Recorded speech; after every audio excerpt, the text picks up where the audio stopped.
निंदा बुराई जब तुम नहीं करोगे, देखो फिर उस दिन भी सत्संग में बताया था कि 84% कर्म आंख से बनते हैं प्रेम। सबसे ज्यादा कर्म आंख से चढ़ते हैं आत्मा के ऊपर, जो गंदगी चढ़ती है सब, यानी बीमारियों की जड़ ये आंख है। अभी तो सूरदास महाराज ने आंखों को फोड़ा था प्रेमी। सूरदास बहुत बड़े संत थे बचपन से, महात्मा के जन्म से अंधे नहीं थे सूरदास, लेकिन काशी नगरी के अंदर वो भिक्षा लेने के लिए गए तो एक सेठ की पत्नी इतनी सुंदर थी, जब वो भिक्षा डालने के लिए आई तो सूरदास जी सेठ की पत्नी पर आशिक हो गए और पत्नी से कहा कि देखो हम तुम्हारी भिक्षा तभी लेंगे जब जो हम कहेंगे वो करो। तो देखो महात्मा जी ना जाने तुम क्या कहेंगे, पहले मैं सेठ जी को बुला लूं, क्योंकि आधे हिस्सेदार इस शरीर के वो भी हैं मेरे, मैं उनकी अर्धांगिनी हूँ, मैं उनकी धर्मपत्नी हूँ। तब सेठ जी को बुलाया गया, तब महात्मा जी ने सेठ जी से कहा कि देखो सेठ जी, हम भिक्षा आपसे तब लेंगे नहीं आपके दर से हम भूखे चले जाएंगे, कि जो तुम्हारी ये धर्मपत्नी है हमारे साथ जैसे पत्नी व्यवहार करती है ऐसे हमारे साथ जो व्यवहार करे तो हम तुम्हारी भिक्षा लेंगे, वरना हम तुम्हारी भिक्षा। अब सेठ जी ने सोचा प्रेमियों क्या किया जाए, अगर दरवाजे से साधु यानी बिना भिक्षा लिए चला गया तो गृहस्थ धर्म नष्ट हो जाएगा। यानी पति पत्नी ने दोनों ने वार्ता की, पत्नी ने सहमति जताई, पति से कहा कि महाराज जब तुम कह रहे हो गृहस्थ धर्म को निभाना है तो चलो मैं ऐसा करूँ। तब सारा इंतजाम हो गया प्रेमियों, सेठ जी ने महात्मा को कह दिया और यानी तैयारी हो गई और महात्मा जी का धर्म भ्रष्ट होने वाला था। तब एकदम उनको अंदर से ज्ञान आया, गुरु की प्रेरणा हुई, अरे कि बच्चा तुम क्या करने जा रहे हो, जो तुमने छोटी सी जिंदगी में तप किया है, योग किया है, तुम उस सबको बर्बाद करने जा रहे हो, ये क्या झूठी माया के ऊपर, और आप इतने आशिक हो रहे हो। एकदम बुद्धि पलटी प्रेमियों सूरदास की। सूरदास महाराज ने सेठ जी की धर्मपत्नी से कहा, अरे सेठानी तुम कंडा लाओ और अग्नि लाओ, यानी कुछ कंडा इकट्ठे किए, अग्नि जलाई। पहले हर घर में माता बहन देवियां चरखे से सूत काटती, तो वो यानी पकुआ होता था ना जिसमें अड़िया पोई जाती थी, हमारी माताएं बुजुर्ग माता जानती हैं। तो जो पुराने हो जाते थे उनको उतार कर रखते थे। तब सूरदास महाराज ने कहा, अरे देवी तुम दो बोले कराओ पकुआ चरखे वाले। उसको मालूम नहीं थी कि महात्मा क्या करने जा रहे हैं। दो पकुआ लाए गए, सूरदास महाराज ने दोनों को जो झगड़ा लगाया, अग्नि जलाई, उन्होंने दे दिया और दोनों गर्म हो गए।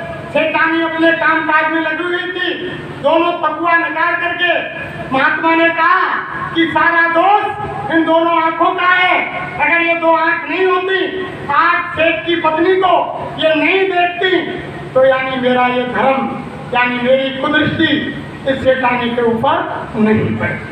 सारा दोष इनका है। तो दोनों पकुआ गर्म करके सूरदास महाराज ने दोनों आंखों में उनको प्रवेश कर दिया। यानी दर्द हुआ, आवाज आई, दौड़कर सेठानी आई। सेठानी ने कहा, अरे महाराज तुमने ये क्या किया? अरे सेठानी ये इतना महापाप करने जा रहा था जो सारे जीवन की मेरी कमाई खत्म हो रही। मेरी गुरु की दया हुई जो आज बचा दिया। ये आंखें कहीं दूसरी जगह जाकर फिर धोखा मुझको देंगी। पर जाकर ये गिरेंगी, क्यों ना इनको मैं नष्ट कर दूं जो जीवन भर मुझको ये धोखा नहीं दे सके। तब वो सूरदास अंधे हुए थे, जन्म के अंधे हुए। तब उन्होंने उनके अंदर की तीसरी आंख खुली और भगवान की भक्ति उन्होंने की।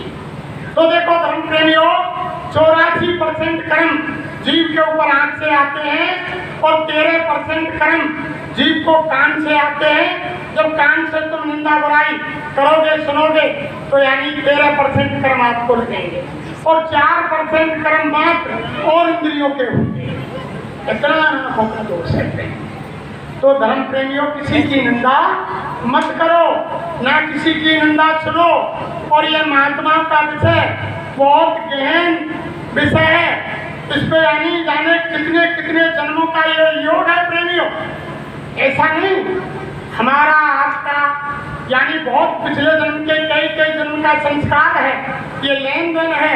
ना जाने कौन से जन्म की वो कर्म की गति, वो कर्म की छींट ऊपर आ जाए, उसके लेन देन को चुकाने के लिए हमको और आपको संसार में बदला बदला देना पड़े। आपने देखा नहीं, महाभारत के अंदर जब दिग्दृष्टि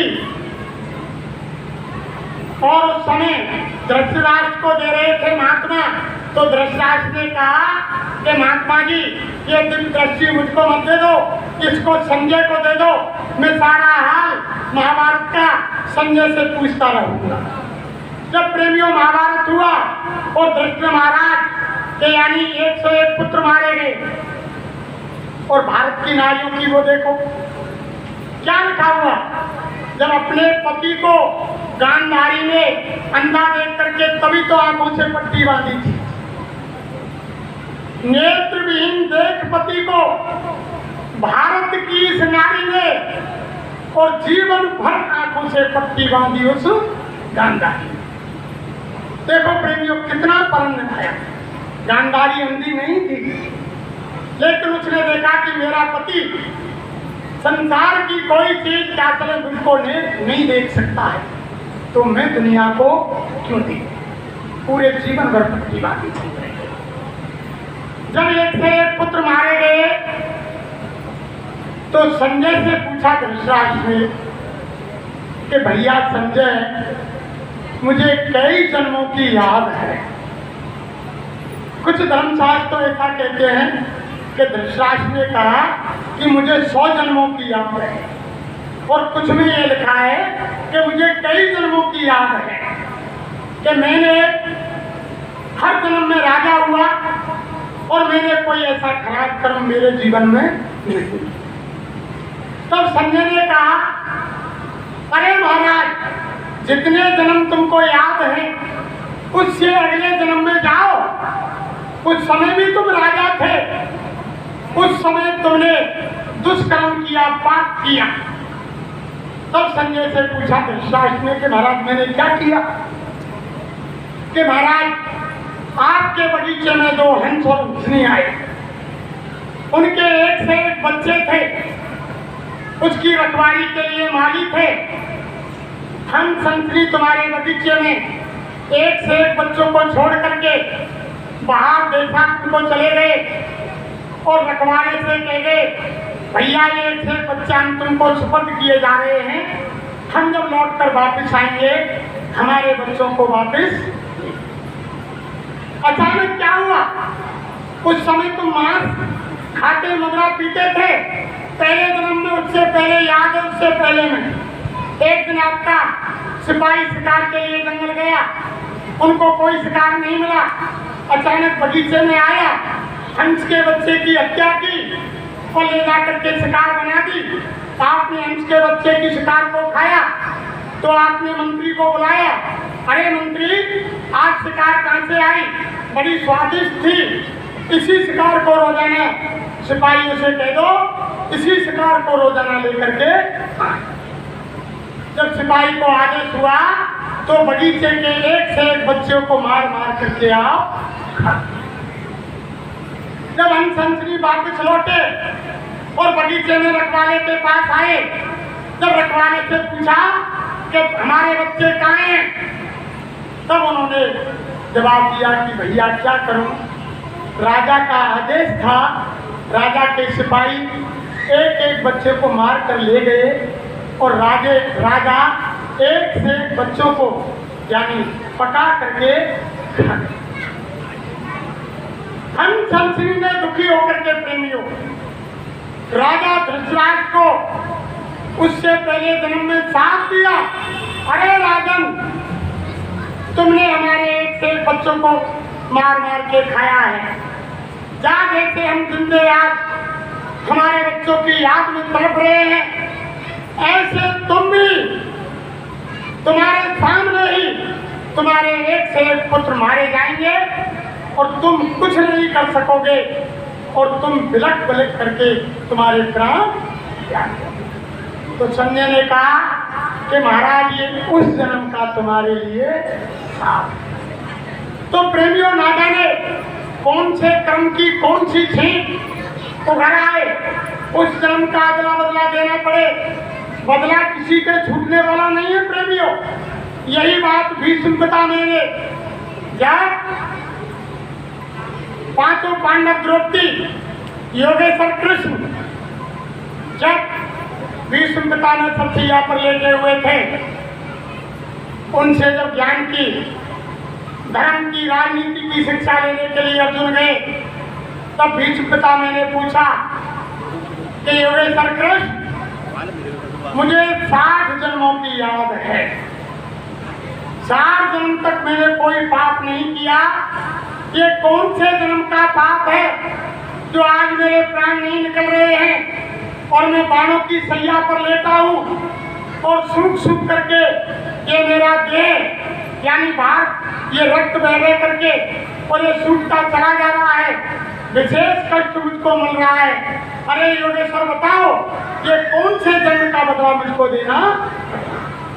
तब योगेश्वर कृष्ण ने कहा, अरे पितामह तुमने याद है उससे अगले जन्म की जिसकी तुमको याद नहीं है, उस जन्म में तुम राजा थे और तुम जंगल में घोड़े पर बैठ कर जा रहे थे, रास्ते में जमुई सर्प जिसको श्रावण बोलते हैं वो रास्ते में पड़ी हुई थी, तुम्हारे हाथ में भाला था, तुमने किया तो ठीक था, भाले से उस दुमोही सर्प को उठा करके तुमने रास्ते से फेंकना चाहा, लेकिन रास्ते से तो हटा दिया, लेकिन एक कांटेदार झाड़ी पर जाकर के वो दुमोही सर्प गिरा और सूख सूख करके उसके प्राण निकले। कांटों पर सूख सूख करके उसका खून बहता रहा धीरे धीरे और सूख सूख करके प्राण निकले। उसी जन्म का उसी सर्प का पिता मेरे बदला है। अरे धर्म प्रेमियों महाभारत की चर्चा देखो, भगवान कृष्ण के साथ पांडव रहे, जब महाभारत हुआ हर तरह से कृष्ण ने पांडवों की रक्षा की, सारथी बनकर रहे, पांडवों को सखा माना, पांडवों ने भी योगेश्वर कृष्ण को सखा माना, गहरी दोस्ती थी। जब महाभारत हो गया तो योगेश्वर ने पूछा, अरे पांडवों जरा बताओ महाभारत में किसने किसको मारा। तो पांडवों ने समझा कि योगेश्वर शाबाशी देंगे, धन्यवाद देंगे, हमारी यानी बड़ाई करेंगे। तो पांचों पांडव कहने लगे कि हमने इतने योद्धा इतने महारथियों को मारा, हमने इतनों को मारा, हमने इतनों को मारा। योगेश्वर कृष्ण जोर से हंसे, अरे कहने लगे, अरे पांडवों तुमने महाभारत नहीं देखा, तुमने महाभारत देखा ही नहीं, तुम कह रहे हैं कि हमने मारा और तुम्हें मालूम ही नहीं कि किसने किसको मारा। चलो और तुम जबरन मनुष्य हत्या का तुम्हारे सिर पर पाप ले रहे हो, तुम मनुष्य हत्या का पाप लेकर के नरक की तैयारी कर रहे हो। चलो मैं बताता हूं किसने किसको मारा। अरे प्रेमियों योगेश्वर कृष्ण पांडवों को जहां ले गए, जहां पहाड़ के ऊपर पब्लिक का सर रखा हुआ था, भीम के नाती घटोत्कच के पुत्र बरबरीक का जहाँ सिर रखा हुआ था, जो आज खाटू श्याम के नाम से जिनकी पूजा होती है, उनका सिर रखा हुआ था प्रेमियों। वहां ले गए योगेश्वर और जाकर के कहा, अरे भैया बबरी, जरा आपने महाभारत को देखा? तब बबरी ने कहा, अरे योगेश्वर, बिना पलक झपके मैंने 18 दिन तक सारे महाभारत को देखा। अरे जरा इन पांडवों को बता दो, इनकी शंका बहन खत्म कर दो कि महाभारत में किसने किसको मारा।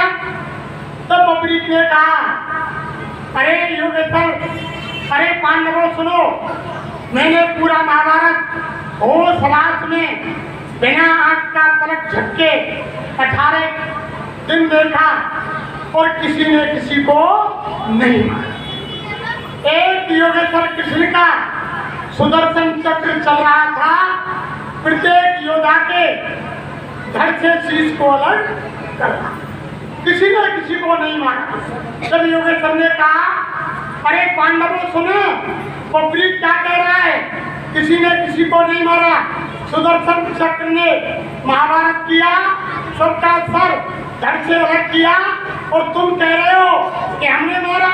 अरे तुमने मनुष्य हत्या का पाप जबरन तुम्हारे सिर पर ले लिया, तुम सीधे बैतरणी में चले जाओ और एक एक करके हमारे में निकल जाओ और सीधे नरक को चले जाओ। अरे धर्म प्रेमियों, जिन्होंने भगवान का दर्शन किया, भगवान के साथ रहे और यानी मनुष्य हत्या का पाप सिर पर लेने के कारण सीधे नरक में चले गए, आप हमने तो भगवान की शकल तक नहीं देखी। जब हम किसी की निंदा करेंगे, बुराई करेंगे, किसी की हत्या करेंगे, किसी के पाप कर्म सिर पर ला लेंगे, तो आपका क्या होगा? बुद्धि से विचार करें। ये अदला बदला किसी का नहीं छूटता है। देखो, भगवान कृष्ण को भी बदला देना पड़ा। जिस समय महाभारत पूरा हो गया, सारे काम हो गए, योगेश्वर पेड़ के नीचे जाकर बैठ गए। भगवान कृष्ण की एड़ी में पदम था, पैर के ऊपर पैर रख करके बैठ गए प्रेमी। महेलिया आया, दूर से योगेश्वर का यानी पैर का पदम चमक रहा था। महेलिया ने समझा हिरण की आंख है, कस करके निशाना लगाया प्रेमियों, तीर मारा, तीर निशाने से लगा, आवाज आई, महेलिया ने समझा कि शिकार हो गया। दौड़ करके आया, पेड़ के नीचे देखा कि योगेश्वर कृष्ण बैठे हुए हैं, पैर में तीर लग गया, खून के फव्वारे निकल रहे हैं और योगेश्वर कृष्ण छटपटा रहे हैं। तब आकर के महेलिया ने माफी मांगी कि भगवान, मैं नहीं समझ पाया, मुझसे गलती हो गई, मैंने ध्यान जान करके आपका यानी पैर में तीर दे दिया। तब योगेश्वर ने क्या कहा प्रेमियों, अरे महेलिया, इसमें तुम्हारा कोई दोष नहीं है, मैं तुम्हारे इंतजार में ही बैठा था, मेरा यही काम बाकी था और यही काम के लिए मैं आकर बैठा था, मेरा सारा काम हो गया, मैं मेरे धाम जाने की तैयारी कर रहा था, इसलिए मैं आकर गया, तुम आ गए, मेरा काम पूरा हो गया। तो महेलिया ने कहा, अरे योगेश्वर कृष्ण, मेरा इंतजार कैसा? तो भगवान ने कहा, सुनो महेलिया, पहले युग में त्रेता के अंदर तुम बाली थे और मैं उस समय राम था, मैंने तुमको 7 पेड़ की आग लेकर के बाण मारा था और अब आकर के तुमने छुपकर मुझे बाण मार दिया, तेरा मेरा बदला पूरा हुआ। अरे महेलिया, तुम तुम्हारे घर जाओ, मैं मेरे परम धाम को जाता हूँ, तुम्हें कोई चिंता पश्चाताप करने की जरूरत नहीं।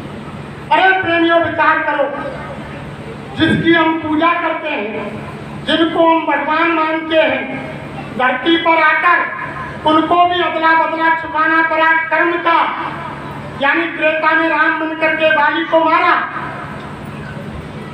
मैंने वैसे हत्या तो राम ने बहुत की, राक्षसों को तो बहुत को मारा, लेकिन इसमें भेद था प्रेमियों, जितने राक्षस मारे वे परस्वार्थ के लिए खत्म किया, परमार्थ के लिए खत्म किया। क्यों? धर्म की स्थापना के लिए और भक्तों की रक्षा के लिए वध किया। लेकिन जो बाली मारा था वो सीता की खोज करने के लिए, सुग्रीव को मित्र बनाने के लिए, अपने स्वार्थ के वशीभूत होकर मारा था। उसमें राम का स्वार्थ था, इसलिए राम को बदला देना पड़ा। तो धर्म प्रेमियों, बुद्धि से विचार करो, जब भगवान अवतारी शक्तियों को अपने कर्म का बदला देना पड़ा, तो आप और हम किस खेत की मूली हैं जो आप और हमको बदला देना नहीं पड़ेगा। आप किसी की उंगली काटोगे तो उंगली कटवानी पड़ेगी, किसी की गर्दन काटोगे तो गर्दन आपकी काटी जाएगी, किसी को धोखा दोगे तो आपको धोखा खाना पड़ेगा प्रेमियों। और आप यानी किसी से रिश्वत लोगे तो आपको रिश्वत देनी पड़ेगी। यानी जो जो कर्म करेगा वही फिर भोगना पड़ेगा, वही भोगना भरना पड़ेगा प्रेमियों। मत बुरे कर्म कर बंदे, नहीं तो पछताएगा। और भगवान की नजर से तू कभी बख्शा ना, उसकी नजर से बचने वाले नहीं। देखो, ये बहुत गहन विषय है जो संत मत की बातें बताई जा रही हैं। वैसे समय नजदीक आ रहा, बता रहे हैं हमारे प्रेमी का समय हो गया, लेकिन 10 मिनट का समय और लेता हूँ। देखो, संत मत की जो ये यानी जो संत मत का रहस्य है, इसको ऐसे नहीं जान सकते। ये बुद्धि का विषय नहीं है। नाम रूप दो अखट कहानी, वर्णन न जाए। ये ना तो बुद्धि से इसका वर्णन किया जा सकता है, ना इसका बखान किया जा सकता है प्रेमियों। ये महापुरुषों का विषय ऐसा है, जहाँ तक हमारी बुद्धि काम करती है, जहाँ हमारी बुद्धि का विषय खत्म हो जाता है, वहाँ से संत मत की पहली दर्जा की पढ़ाई पहली क्लास शुरू होती है प्रेमियों। देखो, मैं आपको बताता हूँ कि संत मत क्या है, ध्यान से सुनो। जय गुरुदेव। ऐसा मालूम दिखाई दे रहा है कुछ हमारी माता बहन देवियों को आलसा है। अरे तेने जन्म गमायो तन मन के मेले में, अरे तेने जन्म गमायो तन मन के मेले।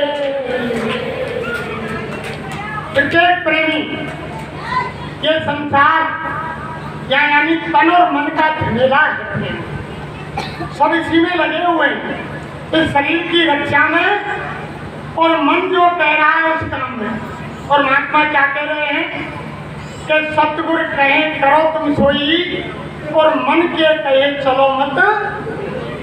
लेकिन संसार क्या कर रहा है, कोई भी हम काम करें, हमारा निर्णय हो गया कि ऐसा होना है, और 4 आदमी खड़े के भाई के काटेंगे, अरे के सुनो सबकी और करो मन की, तो पूरा संसार मन की कर रहा। और हम रात बना, हम कहते हैं कि हम देवी के पुजारी हैं, हम राम के पुजारी हैं, हम कृष्ण के पुजारी हैं, हम भैरव के पुजारी हैं, हम हनुमान के पुजारी हैं, हम महावीर के पुजारी हैं, हम चावड़ के पुजारी हैं।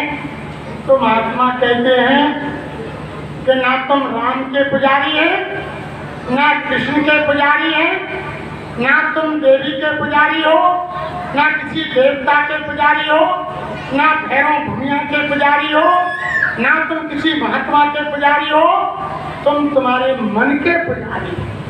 जो मन कह रहा है उसको तुम।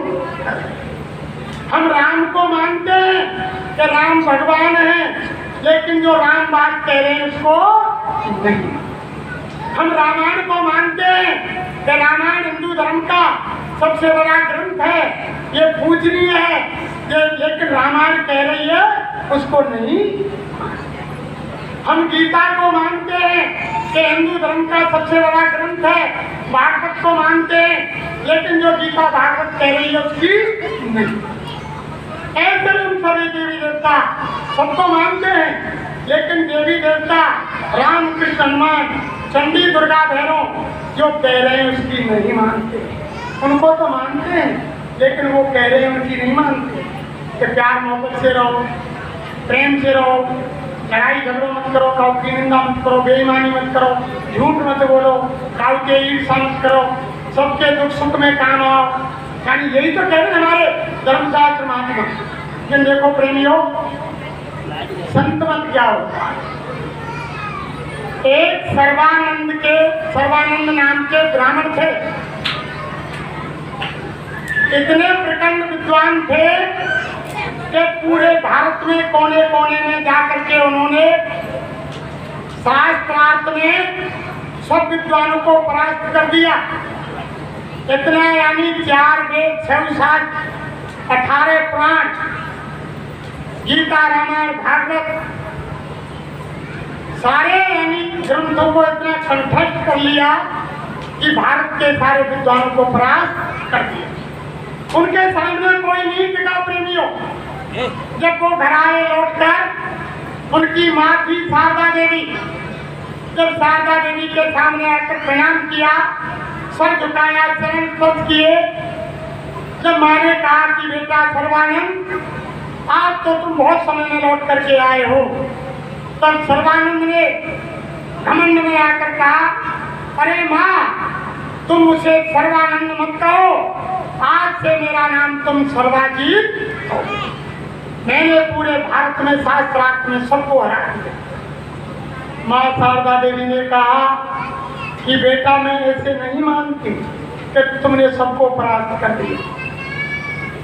अगर तुम मेरे गुरु, मेरे सदगुरु, मेरे दयालु, मेरे महाप्रभु काशी में साहिब कबीर रहते हैं, अगर तुमने उनको शास्त्रार्थ में हरा दिया तो बेटा सर्वानंद मैं तुम्हारा नाम सर्वाजीत रख दूं।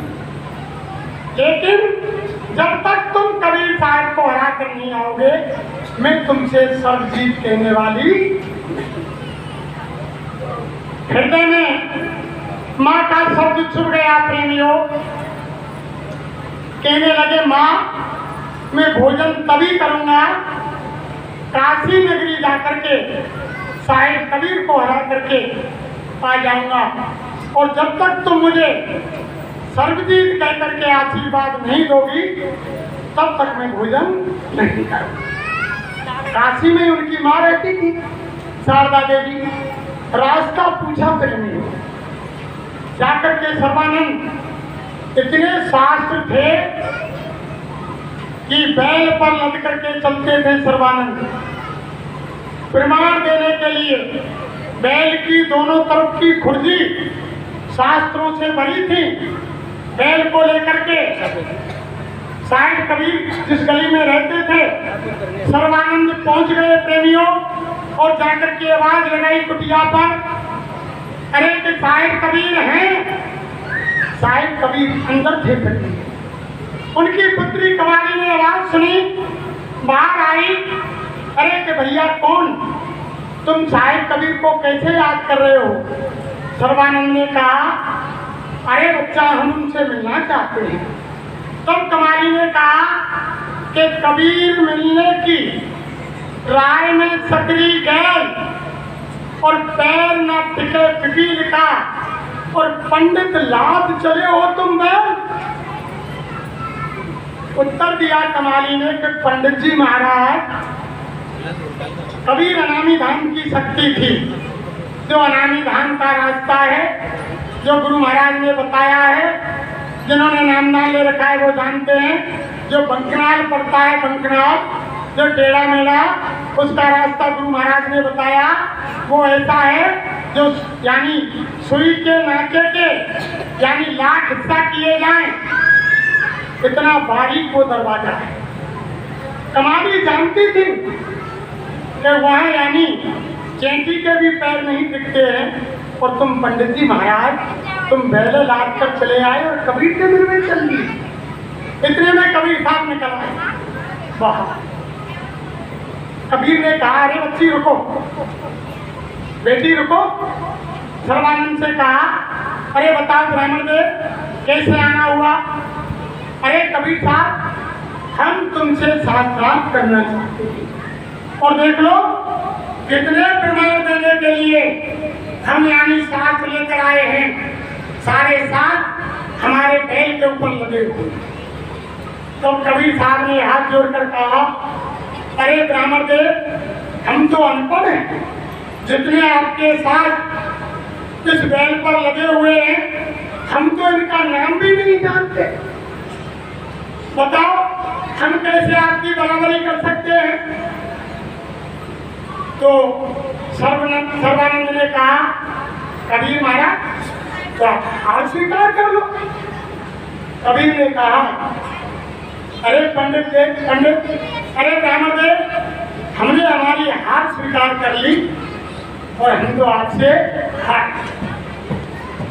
तो ब्राह्मण देव ने कहा, अरे कि वो मेरी माँ ऐसे मानने वाली नहीं है, तुम किसी कागज पर लिख कर दो और तुम्हारे दस्तखत करो। साहिब कबीर ने कहा, अरे ब्राह्मण देव, मैं तो अनपढ़ हूँ, मैं लिखना भी नहीं जानता और दस्तखत भी करना नहीं जानता। तुम्हारे पास अगर कोई तुम्हारी कापी बही हो तो लिख लो और अंगूठा लगा दो। सर्वानंद ने प्रेमियों अपनी बही निकाली और एक पन्ने में लिखा कि आज कबीर महाराज की कुटिया पर और सर्वानंद से साक्षात में कबीर साहब हार गए। लिख दिया, 4 बार पढ़ा प्रेमियों। लिखी हुई बही कबीर के सामने कर दी। कबीर ने अंगूठा लगा। खुशी खुशी बही को बंद करके सर्वानंद घर आए। माँ से कहा, अरे माँ, क्या कबीर कबीर कबीर लगा रखा? मेरे धर्म शास्त्रों को देखकर बैल पर मुझे शास्त्रों के यानी पुथन्ना को देखकर कबीर घबरा गई, जबान तक नहीं खुली और मुझसे साक्षात करना नहीं पड़ा और वैसे ही हार गई। माँ शारदा देवी बोली, अरे तो बच्चा, मैं इसे मानने वाली नहीं हूँ, लिखा बताओ, कबीर का दस्तखत बताओ, अंगूठा बताओ। ना, मैं तो पहले ही जान रहा था कि माँ लिखा मांगेगी, इसलिए मैं लिखवा रहा। अभी बताता हूँ। जैसे ही प्रेमियों बही निकाली और बही को निकाल करके सर्वानंद ने पढ़ा तो बही में उल्टा लग गया प्रेमियों। कबीर की कुटिया पर सर्वानंद कबीर साहब से साक्षात में हार गए। जब उल्टा लिखा मिला, माथा ठोका कि मैंने सीधा लिखा, ये क्या हो गया? बैल को वहीं खड़ा छोड़ा, बही को लेकर के उसी गली में गए जहाँ साहिब कबीर रहते थे। माँ ने कहा, अरे बेटा रुको रुको, क्या हुआ? कि माँ खेलो, गलती हो गई, मैं अभी आता। कुटिया पर फिर पहुंचे। जब कुटिया पर पहुंच गए प्रेमियों, कबीर साहब ने कहा, अरे ब्राह्मण देव, फिर कैसे आना हुआ? अरे के कबीर साहब, मैं लिखने में भूल गया। अरे फिर लिख लो, इसमें क्या है, हम फिर अंगूठा लगा देंगे, फिर लिखा दो। सर्वानंद से कबीर साहब साक्षात में हारे। 10 बार पढ़ा, फिर बुद्धि से विचार किया कि अब की बात तो गलत नहीं है। फिर देखा कि ठीक है। वही सामने की कबीर ने अंगूठा लगा दिया, वही बंद की। घर आए, माँ ने कहा कि बेटा अब ठीक लिख रहा है? हाँ, अब ठीक लिख रहा है। ये खोलो भाई। जब भाई खोली गई प्रेमियों, फिर उल्टा लिखे। जब खोली पड़ी तो फिर उल्टा लिखा मिला कि सर्वानंद कबीर साहब से साक्षात में। फिर माथा ठोका। फिर माँ कहने लगी कि बेटा क्या हो गया? अरे दिमाग कुछ समझ में नहीं आ रहा है, गलती हो गई। फिर जाता हूँ कबीर के पास, फिर तीसरी बार गई, फिर लिखवाया। फिर कबीर ने अंगूठा लगाया, फिर आकर पड़ा, फिर उल्टा निकला। 10 चक्कर दिए कबीर के 10 मिनट में। 10 बार उल्टा हुआ, फिर माँ के पैरों में गिर गए। अरे माँ, ये कौन सी विद्या है? सारी विद्याओं को मैंने पढ़ लिया, 14 विद्या निदान हो गया, पर ये विद्या मेरी समझ में नहीं आई कि ये विद्या कौन सी है। लिख कर कुछ लाता हूँ और लिख कुछ लाता है। अब माँ शारदा देवी ने कहा, बेटा सर्वानंद, सदगुरु कबीर पास के पास जाओ, उनके चरणों में मत्था टेको, उनसे मिन्नत मांगो, गलती स्वीकार करो, उनसे प्रार्थना करो, वो दयालु हैं और इस भेद को वो बता। अरे प्रेमियों, दौड़ा दौड़ा यानी सारी शास्त्रार्थ वही छोड़े, वही छोड़े, नंगे पैर सर्वानंद कबीर की कुटिया पर आकर के कबीर साहब के चरणों में गिर गए, साष्टांग हो गए। अरे दाता दयालु, मैं मेरी 14 विद्या के घमंड में मैं तुमको नहीं पहचान पाया, धोखा खा गया। हे दयालु सदगुरु, तुम मुझ पर दया करो और ये भेद बताओ, ये क्या है? ये 14 विद्या से हटकर ये कौन सा रास्ता है? मैं इसको नहीं समझता। देखो प्रेम, कबीर ने कहा, अरे बच्चा, अरे ब्राह्मण देव, इस विद्या को समझने में समय लगे और तुमको ये अभी चाहिए, तो इसलिए मैं आपको बताऊंगा, समय लगेगा, युक्ति बताऊंगा, लेकिन तुम जल्दी और कुछ भेद जानना चाहते हो तो यहाँ से थोड़ी दूर पर मेरा भगत एक लालू रहता है। लालू, तुम लालू भगत के साथ चले जाओ, वो इस विद्या का रहस्य तुमको और मेरे पास तुम्हारे उसको जानना चाहते हैं तो आपको यानी कठिन तप करना पड़ेगा, योग करना पड़ेगा, तब आपकी समझ में ये विद्या आएगी। सर्वानंद ने कहा कि नहीं महाराज, वो बड़ी विद्या तो मैं बाद में सीख लूंगा, कुछ अंश ही मुझको बतलवा दो, जल्दी बतलाओ। कि चले जाओ लालू भगत के पास। मन में जिज्ञासा थी, विरह थी, तलब थी। सर्वानंद दौड़ करके उसी कस्बे में आए जहाँ लालू भगत रहते। प्रेमियों आकर के पूछा, अरे भैया हमें लालू भगत से मिलना है, वो कहाँ है? उन्हीं के पास आ गए, घूमते घूमते आकर के लालू भगत से पूछा, अरे भैया हमें लालू भगत से मिलना है, वो कहाँ मिले? उस समय वो प्रेमियों अर्थी बना रहे थे। अर्थी, जो कोई इंसान मरता है, जो अर्थी बनाते हैं, वो जाति के बड़े थे, लकड़ी का काम करते थे, अर्थी बना रहे थे। जब वो अर्थी बना रहे थे तो लालू ने कहा, अरे भैया वो लालू भगत लोग हमसे ही कहते हैं, बताओ क्या काम है? तो ब्राह्मण देव ने कहा, अरे कि महाराज भगत जी, हमको शायद कबीर ने भेजा, हम आपसे कुछ बात करना चाहते हैं। लालू भगत समझ गए कि तुम 14 विद्या से संत मत की जो विद्या है, जो पहली कक्षा की यानी शुरू होती है पढ़ाई LKG की, उस विद्या को तुम जानना चाहते हो। लेकिन देखो ब्राह्मण देव, कुछ समय के लिए तुम बैठो, इंतजार करो, इस समय मुझे जरूरी काम है। थोड़ी देर में राजा का कुंवर खत्म होने वाला है।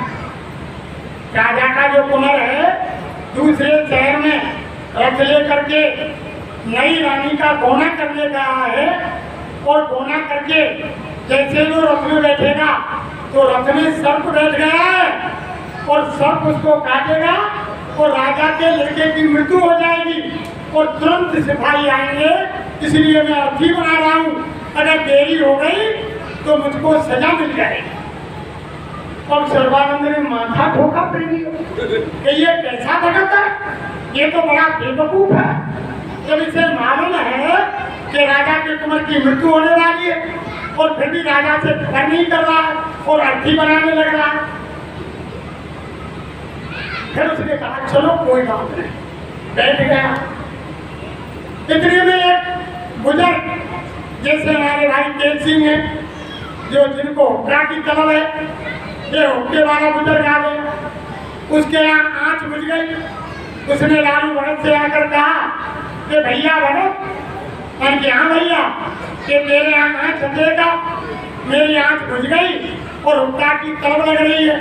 लालू ने कही कि देख भैया, आंच तो आज मैंने ना करी, क्योंकि ऊपर से मालिक को आदेश है दो कि जल्दी अर्थी बनाओ, राजा को कुमर मरवे मारो, तुम्हें अर्थी में जग के लग पड़ो, अर्थी बना लो, आंच मैंने ना करी।